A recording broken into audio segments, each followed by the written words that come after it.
When watching a fantastic movie, have you ever dreamt of becoming a superhero?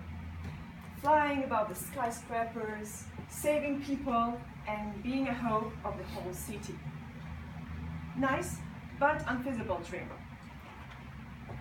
But we can all have a chance to become real heroes. Maybe not for the whole city or nation, maybe just for one or two people, and once or twice in our lifetime. And you will not need a humming strength or the ability to read people's thoughts, to read people's mind. All you need is you, yourself. Your body, your soul, your cells, and DNA. Our singularity is a unique treasure we all obtain, and we can share it with someone, granting him with hope. Dear Toastmasters, dear members and guests, let me call you all tonight, Hope Men and Ladies of Hope, and explain what is so unique about our genetic code and how we can help people with no superpowers. Some of you may have already guessed that I'm going to talk about donation, being a donor. But it's not about giving almost all your blood, your kidney, your lung, or whatsoever. It's a bit different kind of donation, and not so many people know about it, at least in our country. But it's really very important and such a deficiency nowadays. This is a bone marrow transplantation. Let me write it down for you.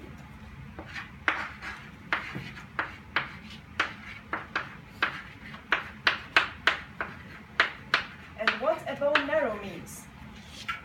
For Russian people who don't really know well medical things in English, it's like a bone brain if you translate it into Russian.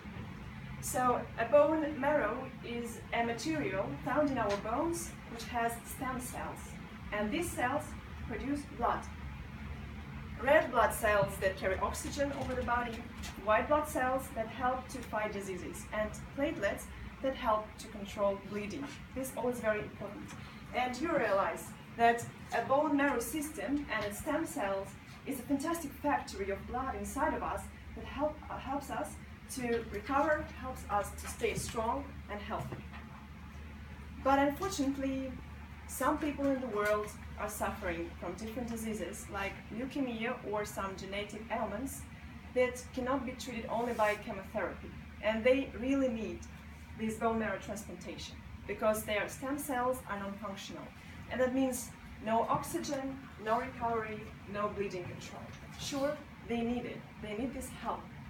And the donor's bone marrow cells can help him because they help sick cells to recover, produce more cells, and produce more blood, healthy blood. And the person really feels much better very fast, and he is a normal one, just walking outside, you see him, and you will never think that he was sick before. And the question is, who can be the donor? And this is the main tragedy of the whole lifetime and for all the patients. A donor can be a person who has almost identical stem cells as the patient does. And you may say, well, that can be a relative, mother or father or anyone, but the statistics show that relatives are only 20 or 25% of match. So in all other cases, donors can be completely different people, and patients need to search for them. In many developed countries, European countries, and the US, people know about this, and governments really help to solve this issue. Let me explain to you briefly. So here is the government, which gives huge financial support to some organizations, some funds that create big international or national databases of potential donors, which are connected to people, donors, potential donors.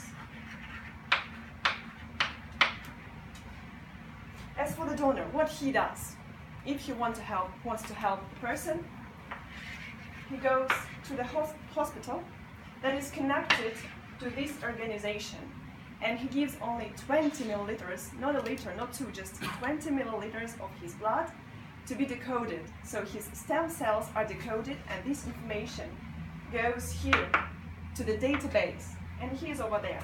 So when there is a patient who needs real help, his doctor addresses to this organization, and he tries to find this same code of stem cells for his patient. And when the donor is found, yes, they're identical, finally they can do this. They ask this person, a potential donor, would you like really to help? Because he has a chance to refuse in the last moment. And donor says, yes, I'm ready.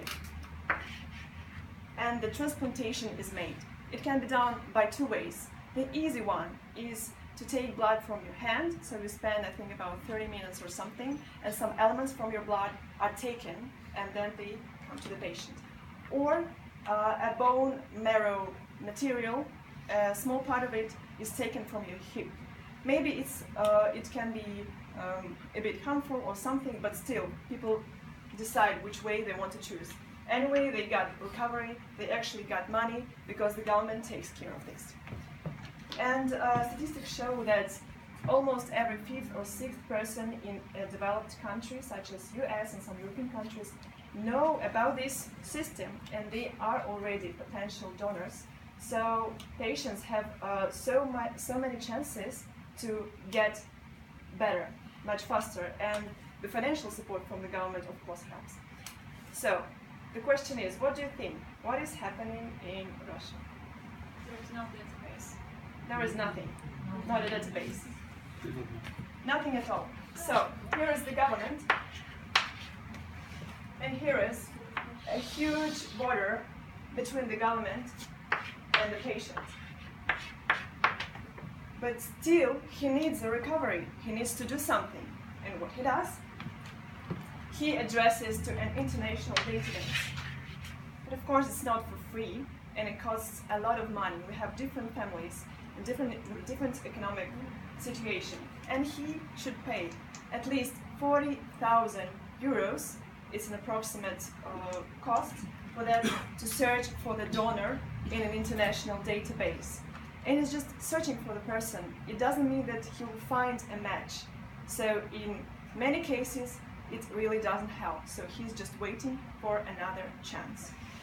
And another reason why it's so difficult to find for a Russian patient someone from the overseas is that Russia is a huge country. We have so many nations, and we have such a great variety of genetic codes, stem cells code, whatsoever. And it's very difficult for us, with such a variety, to find the same code in Europe, because there are people more or less more similar to each other according to their genetic codes. So what we can do as Russians, for Russians, we can try to do something. Of course, I'm not going to blame our government or something. We need, I think, centuries to get to this situation. But still, what we can do, and some people already do, there are some small self-funded organizations